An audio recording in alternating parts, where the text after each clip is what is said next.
അവിടെ ശുക്രൻ ഉച്ചസ്ഥനും കൂടിയാണ്.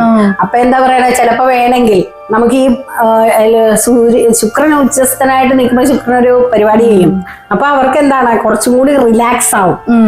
അതാണ് ഈ ശനിയും സൂര്യനും കൂടി ഒന്നിച്ച് നിൽക്കുന്ന ഈ മാറ്റം കൊണ്ട് ഉണ്ടാകുന്ന ഏറ്റവും പ്രധാനം എന്ന് പറയുന്ന കാര്യം അതാണ്. അതായത് കുറെ രാശിക്കാർക്ക് ശനി യോഗകാരകനായിട്ട് നിൽക്കുന്ന രാശിക്കാർക്ക് ചിലപ്പോൾ പ്രൊമോഷനോ മറ്റു കാര്യങ്ങളോ ഫ്രണ്ട് സർക്കിളിൽ നിന്നുള്ള ലാഭമോ അല്ലെങ്കിൽ ബിസിനസ്സിൽ നമുക്കൊരു റീലൊക്കേഷൻ ഒക്കെ ആഗ്രഹിക്കുന്നവരാണെങ്കിൽ, നമുക്കിപ്പോൾ ഫോറിനിലൊക്കെ പോകാനായിട്ട് വിസ ഒക്കെ വരാൻ കാത്തിരിക്കുന്നവരാണെങ്കിൽ, രണ്ട് ശത്രുക്കളുടെ കൂടെയാണ് ഒരു മിത്രാവസ്ഥയിലുള്ള ഒരു ആളുടെ വീട്ടിലുമാണ് സൂര്യൻ നിൽക്കുന്നത്. അപ്പൊ അതിൻ്റെതായ കുറച്ച് വിഷമങ്ങള് തീർച്ചയായിട്ടും മീനരാശിക്കാർക്കുണ്ടാവും. കാരണം മീനരാശിയിലാണല്ലോ ഇപ്പൊ ഇതെല്ലാം സംഭവിക്കുന്നത്. അപ്പൊ അങ്ങനെ ഒരു വളരെ, അതായത് സൂര്യൻ വളരെ പ്രഭാവവാനാണെങ്കിലും ആ സൂര്യന് രണ്ട് ശത്രുക്കളോടൊപ്പം നിൽക്കുമ്പോ കുറച്ചൊരു പ്രശ്നങ്ങൾ വരും. ഈ ശനി യോഗകാരകനായിട്ട് നിൽക്കുന്ന കുറെ ആൾക്കാരുണ്ട്. അതായത് ശനി ഗുണം നൽകുന്ന മകരൻ രാശിക്കാര്, കുംഭൻ രാശിക്കാര്, അതുപോലെ ഇടവൻ രാശിക്കാര്, തുലാൻ രാശിക്കാര്, ഇവർക്കൊക്കെ ശനി യോഗകാരകനാണ്. അപ്പൊ അങ്ങനെ വരുന്നവർക്ക് കുറച്ച് ഡിമ്മാവും. അവരുടെ കാര്യങ്ങൾ കുറച്ചൊന്ന് ഡിമ്മാവും. സൂര്യന്റെ മാറ്റം വന്നല്ലോ ഇപ്പൊ മീനത്തിലേക്ക്. മീനൻ രാശിയിലേക്കുള്ള പ്രയാണം ആർക്കൊക്കെയാണ് ദോഷമായിട്ടും ആർക്കൊക്കെയാണ് ഏറ്റവും കൂടുതൽ അനുകൂലമായിട്ടും വരുന്നത്? സൂര്യൻ മീനൻ രാശിയിലേക്ക് വന്നു. അപ്പൊ മീനം എന്ന് പറയുമ്പോൾ തന്നെ നമുക്കറിയാം, മീനം മോക്ഷത്തിന്റെ രാശിയാണ്. പിന്നെ അത് ഗുരുവിന്റെ രാശിയാണ്. അവിടെ ഇപ്പൊ ആരൊക്കെ ഉണ്ട് അവിടെ പ്രസന്റിൽ തന്നെ അവിടെ വരുന്നത് ശനിയുണ്ട്. അപ്പൊ ശനി ഏകദേശം സൂര്യന്റെ രാശിയിലേക്ക് സൂര്യൻ മീനത്തിലേക്ക് വരുന്നതിനോടൊപ്പം തന്നെ ശനിയായിട്ട് ചേർന്നിട്ട് അവിടെ ശനി കത്തിപ്പോവുക, കമ്പസ്റ്റാണ്. അപ്പൊ അങ്ങനെ വരുമ്പോ ശനിയുടെ എല്ലാത്തരം പ്രഭാവശേഷിയും നഷ്ടപ്പെട്ടു പോകുന്ന ഒരവസ്ഥയാണ് വരുന്നത്. അപ്പോൾ അത് റീസെന്റ് ആയിട്ട് അങ്ങനെ വന്നു കഴിയുമ്പോഴുള്ള പ്രശ്നം എന്താണെന്ന് വെച്ചാല്, ഈ ശനി യോഗകാരകനായിട്ട് നിൽക്കുന്ന കുറെ ആൾക്കാരുണ്ട്. അതായത് ശനി ഗുണം നൽകുന്ന മകരൻ രാശിക്കാര്, കുംഭൻ രാശിക്കാര്, അതുപോലെ ഇടവൻ രാശിക്കാര്, തുലാൻ രാശിക്കാര്, ഇവർക്കൊക്കെ ശനി യോഗകാരകനാണ്. അപ്പൊ അങ്ങനെ വരുന്നവർക്ക് കുറച്ച് ഡിമ്മാവും. അവരുടെ കാര്യങ്ങൾ കുറച്ചൊന്ന് ഡിമ്മാവും. പ്രൊമോഷനൊക്കെ പറഞ്ഞു വെച്ചിരിക്കുന്നതാണെങ്കിൽ ആ പ്രൊമോഷൻ ഒരു കാല വിളംബം വരിക, കുറച്ചൊന്ന് ഡിലേ ആവുക. അതുപോലെ തന്നെ നമുക്ക് പഴയ എന്തെങ്കിലും ഫ്രണ്ട്സ് വഴി എന്തെങ്കിലുമൊക്കെ ഉള്ള ഒരു ഡിസ്പ്യൂട്ടൊക്കെ ഉണ്ടെങ്കിൽ അതൊക്കെ എന്തെങ്കിലുമൊക്കെ കിട്ടാമെന്ന് പറഞ്ഞു. അപ്പൊ പഴയ ഫ്രണ്ട്സ് വഴി നമുക്ക് എന്തെങ്കിലും നല്ല കാര്യങ്ങൾ, റിവാർഡോ അങ്ങനെ എന്തെങ്കിലും കാര്യങ്ങൾ നല്ലത് കിട്ടാനിരുന്നാൽ അതിനൊരു ഡിലേ. ഫ്രണ്ട് സർക്കിളിൽ നിന്ന് കിട്ടാനുള്ള കുറെ കാര്യങ്ങൾ, അങ്ങനെ എന്തെങ്കിലുമൊക്കെ ഡിലേ വരും. അവർക്ക് കിട്ടാനും നല്ല കാര്യങ്ങൾ ഡിലേ ആയി പോവുകയാണ് സംഭവിക്കുന്നത്. പക്ഷേ ഈ മാറ്റം കൊണ്ട് ഏറ്റവും കൂടുതൽ ഗുണം വരുന്ന ആർക്ക്, മാറ്റമല്ല, ഈ സൂര്യൻ മീനരാശിയിലേക്ക് വരികയും ശനിയുമായിട്ട് ചേർന്ന് നിൽക്കുകയും ശനി പ്രഭാവശേഷി ഇല്ലാതെയായിട്ട് അതാണ് അവിടെ കത്തിപ്പോവുകയാണ് ചെയ്യുന്നത്. അപ്പൊ ആ ഇതിൽ വരുമ്പോ ശനിയുടെ ദോഷവശങ്ങൾ അനുഭവിച്ചു കൊണ്ടിരുന്ന ആൾക്കാരുണ്ട്. ധനുരാശിക്കാര്, അതുപോലെ മീനൻ രാശിക്കാർക്ക് അവർക്ക് ജന്മശനിയാണ്. അതുപോലെ കുംഭൻ രാശിക്കാര്, മേടൻ രാശിക്കാര്, അവർക്കൊക്കെ ഏഴര ശനി അങ്ങനെ കണ്ടക ശനിയൊക്കെ അനുഭവിച്ചുകൊണ്ടിരുന്നവരുണ്ട്. കന്നി രാശിക്കാര്, അങ്ങനെ കുറെ രാശിക്കാർക്ക് ഏഴര ശനിയുള്ളവരുണ്ട്. കണ്ടക ശനിയുള്ളവർക്കൊക്കെ ആ ഏത് ഭാവത്തിൽ കൂടിയാണ് നമ്മുടെ രാശിയിൽ, നമ്മുടെ ഗ്രഹനിലയിൽ എവിടെയാണോ ശനി ദോഷമായിട്ട് നിന്നിട്ടുള്ളത്, അല്ലെങ്കിൽ എന്തെങ്കിലുമൊക്കെ മോശമായിട്ട് അഷ്ടമ ശനിയൊക്കെ അനുഭവിച്ചുകൊണ്ടിരിക്കുന്നവർക്ക് ആ സമയത്തുണ്ടാകുന്ന ആ നെഗറ്റീവ് ഇമ്പാക്റ്റ് ഉണ്ടല്ലോ, ആ ശനി എപ്പോഴും നമുക്ക് തരുന്ന ഒരു ബ്ലാക്ക് വശം ഉണ്ടല്ലോ, അത് ഇല്ലാതെയാവും. അപ്പൊ അവർക്ക് എന്താണ്, കുറച്ചും കൂടി റിലാക്സ് ആവും. അതാണ് ഈ ശനിയും സൂര്യനും കൂടി ഒന്നിച്ച് നിൽക്കുന്ന ഈ മാറ്റം കൊണ്ട് ഉണ്ടാകുന്ന ഏറ്റവും പ്രധാനം എന്ന് പറയുന്ന കാര്യം അതാണ്. അതായത് കുറെ രാശിക്കാർക്ക് ശനി യോഗകാരകനായിട്ട് നിൽക്കുന്ന രാശിക്കാർക്ക് ചിലപ്പോൾ പ്രൊമോഷനോ മറ്റു കാര്യങ്ങളോ ഫ്രണ്ട് സർക്കിളിൽ നിന്നുള്ള ലാഭമോ അല്ലെങ്കിൽ ബിസിനസ്സിൽ നമുക്കൊരു റീലൊക്കേഷൻ ഒക്കെ ആഗ്രഹിക്കുന്നവരാണെങ്കിൽ, നമുക്കിപ്പോൾ ഫോറിനിലൊക്കെ പോകാനായിട്ട് വിസ ഒക്കെ വരാൻ കാത്തിരിക്കുന്നവരാണെങ്കിൽ ശനി അവർക്ക് സഹായകരമായിട്ട് നിൽക്കുന്ന ഒരു അവസ്ഥയിലൊക്കെ ആണെങ്കിൽ അങ്ങനെയുള്ളവർക്കൊക്കെ എന്ത് വരും, ഡിലേ വരും. മനസ്സിലായോ? അതേസമയം ഏഴരശനി, കണ്ടകശനി, അങ്ങനെയൊക്കെ അഷ്ടമശനി, അതല്ലെങ്കിൽ നമ്മുടെ ശനി ദശാകാലം, ആ ദശാകാലം എന്ന് പറയുമ്പോൾ ശനി ഗ്രഹനിലയിൽ വളരെ മോശപ്പെട്ട അവസ്ഥയിലാണ് നിൽക്കുന്നതെന്നൊക്കെ ഇരിക്കട്ടെ. അപ്പൊ അങ്ങനെയുള്ളവർക്കൊക്കെ ശനി നമ്മളെ ഇങ്ങനെ പരീക്ഷിച്ച് വിഷമിപ്പിച്ച് കഷ്ടപ്പെടുത്തി നിൽക്കുന്ന ഒരവസ്ഥയിൽ നിന്ന് വളരെയധികം റിലീഫാണ് അവർക്ക് കിട്ടുന്നത്. പിന്നെ ഈ രാശിക്ക് ഒരു പ്രത്യേകതയും കൂടിയുണ്ട്. ഇവിടെ ശനി നിൽക്കുന്നത് മീനൻ രാശിയിലാണ്.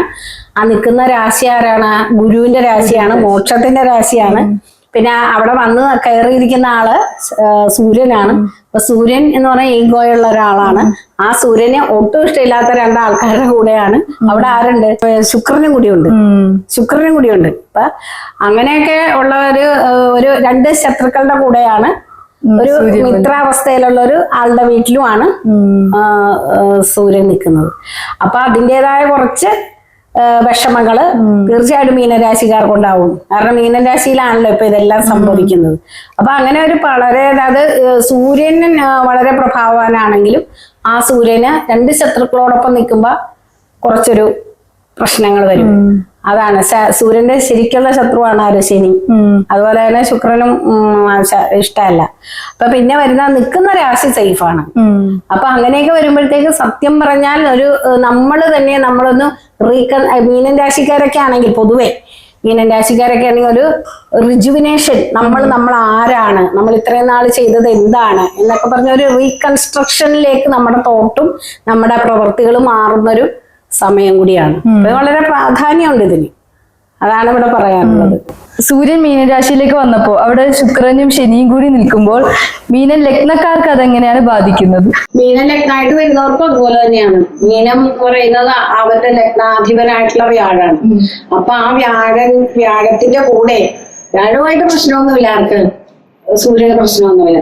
പക്ഷെ കൂടെ നിൽക്കുന്ന രണ്ട് എനിമീസ് ആണ് അവിടെ വരുന്നത്.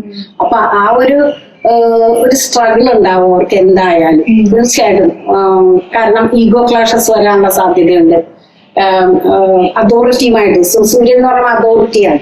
അപ്പൊ നമ്മുടെ സീനിയർ മോസ്റ്റ് ആയിട്ടുള്ള ആൾക്കാരുമായിട്ട് ചിലപ്പോൾ കുഴപ്പമൊന്നുമില്ലാതെ പോകാനായിരിക്കും. ചിലപ്പോൾ എന്തെങ്കിലുമൊക്കെ ഒരു ഈഗോ ക്ലാഷ് ഉണ്ടാകാനും, ഒരു പ്രശ്നങ്ങളിലേക്ക് പോകാനും, അല്ലെങ്കിൽ തരാമെന്ന് പറഞ്ഞ ഒരു പ്രൊമോഷനെ നമുക്ക് തടഞ്ഞു വെക്കാനും, അതുവഴി നമുക്കൊരു ഇഷ്ടക്കേട് വരാനും ഒക്കെയുള്ള സാധ്യതകൾ അവിടെ തെളിഞ്ഞു വരുന്നുണ്ട്. പിന്നെ അതുപോലെ ശനിയായിട്ട് കൂടുതൽ അടുപ്പം എന്ന് പറയുമ്പോൾ ശനി എപ്പോഴും പഴയ മാറ്റേഴ്സ് ഒക്കെ ചിലപ്പോ അപ്പം നമ്മളെ അസ്വസ്ഥതകൾ ഉണ്ടാക്കുന്നത്. അപ്പൊ ഇപ്പൊ പഴയ കാര്യങ്ങളൊക്കെ പറഞ്ഞിട്ട് നമ്മളെ പഴയ ഫയലിന്റെ കംപ്ലീഷനിലേക്ക് പോകാനോ അങ്ങനെ എന്തെങ്കിലുമൊക്കെ പ്രശ്നങ്ങളിലേക്ക് നമ്മളെ കൊണ്ടുപോയിടാം. പിന്നെ അതേപോലെ തന്നെ മീനൻ രാശിക്കാർക്ക് അവിടെ ശുക്രൻ ഉച്ചസ്ഥനും കൂടിയാണ്. അപ്പൊ എന്താ പറയണ, ചിലപ്പോ വേണമെങ്കിൽ നമുക്ക് ഈ ശുക്രൻ ഉച്ചസ്ഥനായിട്ട് നിൽക്കുമ്പോൾ ശുക്രൻ ഒരു പരിപാടി ചെയ്യും, ലക്ഷറി ആയിട്ടുള്ള സാധനങ്ങളൊക്കെ വേണ്ടി ചെലവഴിക്കാൻ. അതുപോലെ പ്രണയം, റിലേഷൻഷിപ്പിന് വേണ്ടിയിട്ടൊക്കെ നമ്മൾ കുറെ പൈസ ചെലവാക്കാനുള്ള ഒരു സാധ്യതയും അവിടെ വരും. അപ്പൊ പൊതുവേ നമുക്ക് ഫിനാൻഷ്യൽ ആയിട്ടുള്ള ഗെയിൻ വളരെ കുറയാനും, പിന്നെ നമ്മുടെ എന്താ പറയാ, നമ്മുടെ ആ ഒരു പ്രോഗ്രസിനെ ഫിനാൻഷ്യൽ ഗെയിനൊക്കെ ഒന്ന് സ്ലോ ആകാനും ഒക്കെ ഈ ശനി ഹാർഡ്ഷിപ്പ് കൊണ്ടുവന്ന് തരും. പക്ഷേ ശുക്രൻ ഉച്ചസ്ഥനായിട്ട് നിൽക്കുന്നതുകൊണ്ട് നമ്മൾ അവിടെ കൊണ്ടൊന്നും നിൽക്കൂല. നമുക്ക് അത് ലക്ഷറിയസ് ആയിട്ടുള്ള കാര്യങ്ങൾ ചെയ്യാനായിട്ട് ഈ ശുക്രൻ നമ്മളെ പ്രേരിപ്പിക്കുകയും ചെയ്യും. അപ്പൊ അങ്ങനെ ചെയ്യുമ്പോ സാധാരണഗതിയിൽ നമ്മൾ എന്ത് ചെയ്യും, പൈസ ഇല്ല നമ്മുടെ കയ്യില്, നമ്മള് സണ്ണ കയറി നിൽക്കുന്നു. സൂര്യൻ ഈഗോയായിട്ട് മോക്ഷത്തിന്റെ രാശിയായ മീനത്തിൽ നിൽക്കുന്നു. കൂട്ടത്തിൽ ശുക്രനുണ്ട്, ശനിയുണ്ട്, മീനൻ ലഗ്നമാണെന്ന് വിചാരിക്കുക. അപ്പൊ ആ വ്യക്തിക്ക് ലക്ഷറിയസ് ആയിട്ടുള്ള ഒരു ലൈഫിലേക്ക് പെട്ടെന്ന് ഒരു തോന്നലൊക്കെ വരും. ശുക്രൻ അതിന് ഒരു ടെൻഡൻസി കൊടുക്കും. എന്നാൽ അയാൾക്ക് എവിടെന്നെങ്കിലുമൊക്കെ കിട്ടാനുള്ള പണമൊക്കെ താമസിച്ചേ കിട്ടുള്ളൂ. കാരണം ഈ ശനി അവിടെ നിൽപ്പുണ്ട്. അപ്പൊ ആ ശനി എല്ലാത്തിനും ഡിലേ കൊടുക്കും, പ്രയത്നങ്ങൾ കൂട്ടും, അതോറിറ്റി ആയിട്ട് പ്രശ്നങ്ങൾ വരാനുള്ള സാധ്യതയുണ്ട്. അപ്പൊ അങ്ങനെയൊക്കെയുള്ള ഒരു നല്ല സമയം എന്ന് പറയാൻ പറ്റില്ല. പക്ഷേ ശുക്രൻ അവിടെ ഇയാളെ കൊണ്ട് പലതും ചെയ്യിക്കും. അപ്പൊ വരുന്ന എന്താണ്, റിലേഷൻഷിപ്പ്, പ്രണയം, അതുപോലെ തന്നെ എന്തെങ്കിലും ഒരു തരത്തിലുള്ള റിലേഷൻഷിപ്പിന് വേണ്ടിയിട്ടൊക്കെ നമ്മുടെ കയ്യിൽ നിന്ന് പൈസ കുറെ ചിലപ്പോൾ പോകാൻ സാധ്യതയുണ്ട്. അതുപോലെ നമ്മളൊരു വീട് വാങ്ങുക, കാറ് വാങ്ങുക, പക്ഷെ നമ്മുടെ പൈസ ഇല്ല. അപ്പൊ എന്ത് ചെയ്യും, പഴയ വീട് വിറ്റിട്ട് നമ്മള് കുറച്ച് നഷ്ടമൊക്കെ ചിലപ്പോൾ വരാം. എന്നിട്ട് നമ്മൾ പുതിയയിലേക്ക് നമ്മുടെ ആഗ്രഹത്തിന് വേണ്ടിയിട്ട് നമ്മൾ ചിലപ്പോൾ സഫർ ചെയ്ത് കൊടുക്കുകയൊക്കെ ചെയ്യും. അങ്ങനെയൊക്കെ വരാൻ സാധ്യതയുണ്ട്. കാരണം ലക്ഷറിയസും ആയിട്ടുള്ള കാര്യങ്ങൾക്ക് വേണ്ടിയിട്ടും, അല്ലെങ്കിൽ വേറെ എന്തെങ്കിലും ബന്ധങ്ങളുടെ പേരിലോ പ്രണയത്തിന്റെ പേരിലോ ഒക്കെ നമ്മുടെ കയ്യിൽ നിന്ന് പൈസ, ഫ്രണ്ട്ഷിപ്പിന്റെ പേരിലോ ഒക്കെ നമ്മുടെ കയ്യിൽ നിന്ന് ധാരാളി ആകാനുള്ള ഒരു സാധ്യത അവിടെ കൊണ്ടുവന്ന് വരും. പക്ഷെ ധാരാളി ആകാനുള്ള ഒരു സിറ്റുവേഷൻ അല്ല, ഒരു ക്രൈസിസ് സിറ്റുവേഷനിൽ നമ്മൾ അതിനെ ചില മാർഗങ്ങൾ നമ്മൾ തെളിഞ്ഞു വരികയും നമ്മൾ അങ്ങനെ ചെയ്യുക, അതിൽ ചിലപ്പോൾ നഷ്ടങ്ങൾ ഉണ്ടാകാനുള്ള സാധ്യതകളൊക്കെ വരും. അപ്പൊ അതുകൊണ്ട് തീർച്ചയായിട്ടും നമ്മൾ ജോലി ചെയ്യുന്ന ഒരു വ്യക്തിയാണ്, ബിസിനസ് ചെയ്യുന്ന ഒരു വ്യക്തിയാണെങ്കിൽ ആലോചിച്ചിട്ട് മാത്രം പ്രവർത്തിക്കുക. ശുക്രൻ നമ്മളെ തരുന്ന ഭൗതികമായ ആസക്തികളിൽ നിന്ന് നമ്മൾ ശനിയുടെ ആ ഒരു എന്താ പറയണ പരീക്ഷണം കൂടി ഉള്ളത് കൊണ്ട് നമ്മൾ കുറച്ചൊന്ന് ക്ഷമയോടുകൂടി കാര്യങ്ങളെ കണക്കാക്കി പോകേണ്ടത് വളരെ അത്യാവശ്യമാണ്.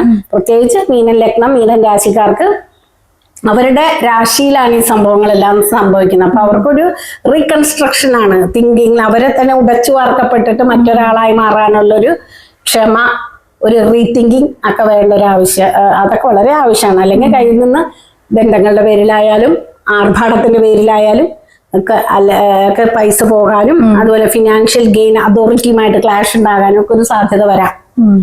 പക്ഷെ ഇത് മൊത്തത്തിൽ അവർക്ക് ഗുരുവാണ് അവരുടെ അധിപനായിട്ട് നിൽക്കുന്നത് കൊണ്ട് ദൈവാധീനം ഉണ്ടാകാം, ഉണ്ട്.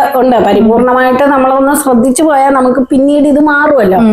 അപ്പൊ ആ ശനിയുടെ ആ കോമ്പസ്റ്റൻ സിറ്റുവേഷനൊക്കെ മാറിക്കഴിയുമ്പോൾ ശനി ഇവർക്ക് കുറച്ചും കൂടി ലിബറലായിട്ട് കാര്യങ്ങൾ കൊണ്ടുപോകാനായിട്ട് സഹായിക്കും. കാരണം മീനരാശിക്കാർക്ക് ഇപ്പൊ ജന്മ ശനിയാണ്. അപ്പൊ ആ ജന്മശനിയുടെ ഒരു കുറച്ച് കാര്യങ്ങളൊക്കെ ഒന്ന് ശനി കമ്പസ്റ്റ് ആയിട്ട് വരുമ്പോൾ അവർക്കൊന്ന് റിലീഫ് കിട്ടുകയും ചെയ്യും. പിന്നീട് അവർ അത് അറിഞ്ഞും കണ്ടും കേട്ടുമാണ് നിൽക്കുന്നതെങ്കിൽ പിന്നീട് ഈ ഇതെല്ലാം മാറി ശനി വീണ്ടും അതിന് ശക്തി വഹിക്കുമ്പോ വലിയ പരിക്കുകളൊന്നും ഇവർക്ക് കൊടുക്കില്ല.